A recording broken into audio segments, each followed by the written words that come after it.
Give Ali a big hand. Thank you. Thank you.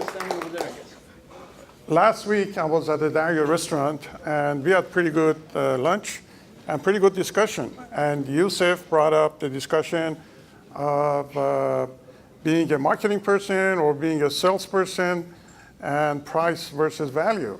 And everybody participated. It was a great meeting. And as a result, I came up with this topic about home valuation. How do you know how much your home worth? So for 5 minutes, that's all I can say to compress the subject. But afterwards, you can catch me and I can explain a lot more. So there are basically 5 different approaches that everybody involves that has either a land or a house or commercial or residential. The first one is everybody gets it.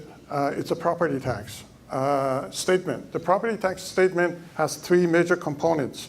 One, the very first section says the land value and says the structural improvement values. And the second sections are the extra taxes that you pay. And the third section is the number that you have to pay.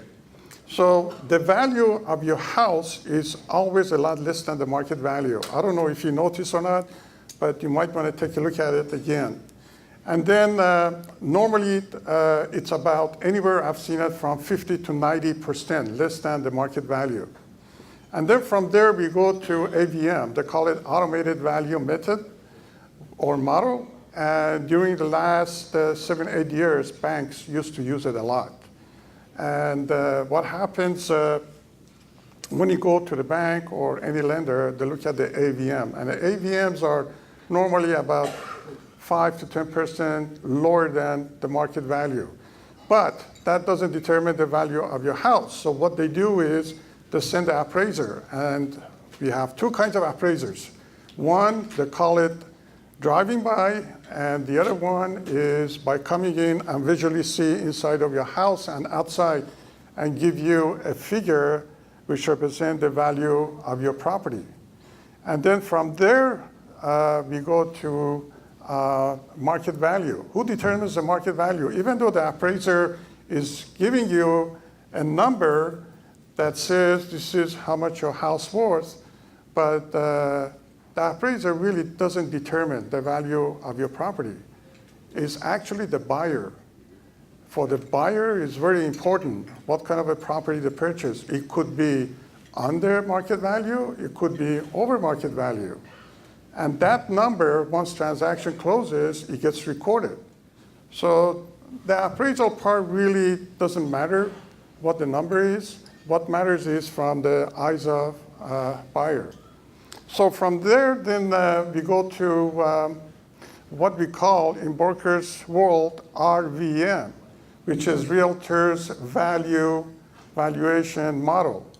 What that is similar to appraisal value, except we come up with a number to list your property for sale.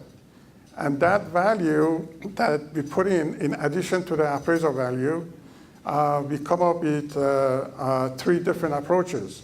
1 is income, 2 is comps in a neighborhood, and 3 is the cost, replacement of your property. And that's how we come up with a value for the property and list it in MLS or in a marketplace. So those are the different approaches. And then the last one we have, which we don't use that, are foreclosures, our auctions, our probates, our judicial foreclosures, rehabs, REOs. Those numbers we do not consider. We do not take as part of the evaluation process because those numbers do not represent the true market value of the property. So what we do is we market as much as we can to represent your property to sell it as high as possible, even more than the market value. And that's why in some cases you would see that certain homes in certain neighborhoods are being sold much higher. It's because the way the house or the property is being represented in MLS. And that's very important, particularly when it comes to international buyers. International buyers are looking at your property through the website. So the better you represent yourself on the website, the better value you can get out of it, because they have to pretend that the property they're purchasing is the property that they're going to be living in, particularly people from Asia. People from Asia, every now and then I get calls that we saw this particular property, what do you think of it?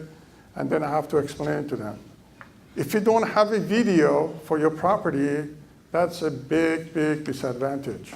That's everybody is looking for a video of the property, whether it's through drones or pictures or virtual videos, and that's very important.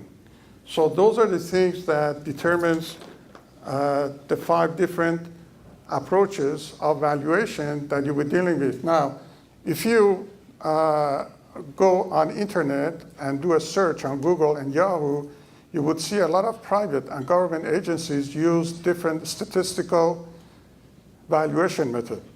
And those are for different purposes. And you would see that every agency's pricing is different.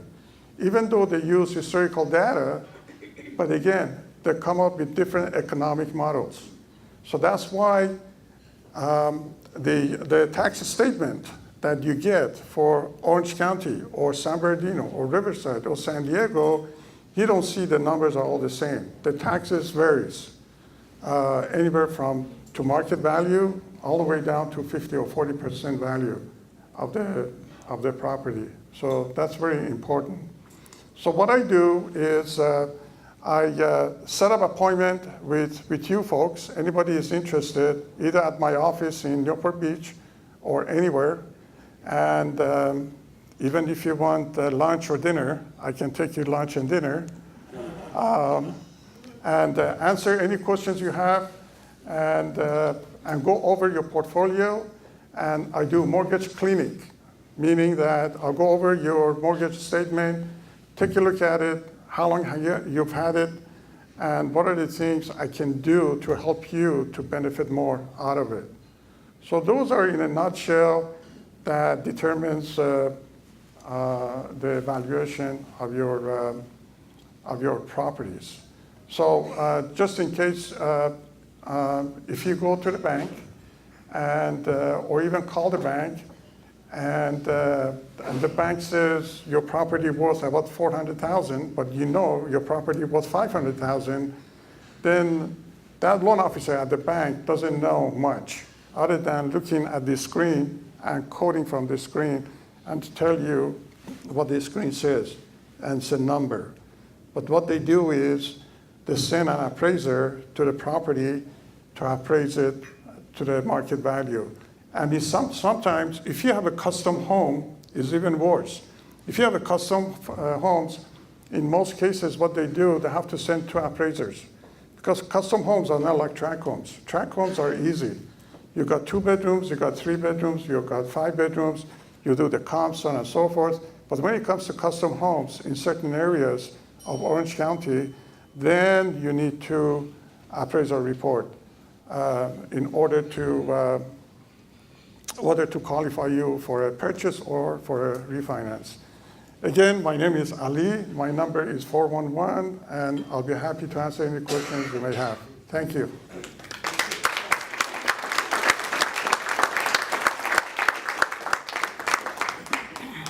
Thank you, Ali. Thank you.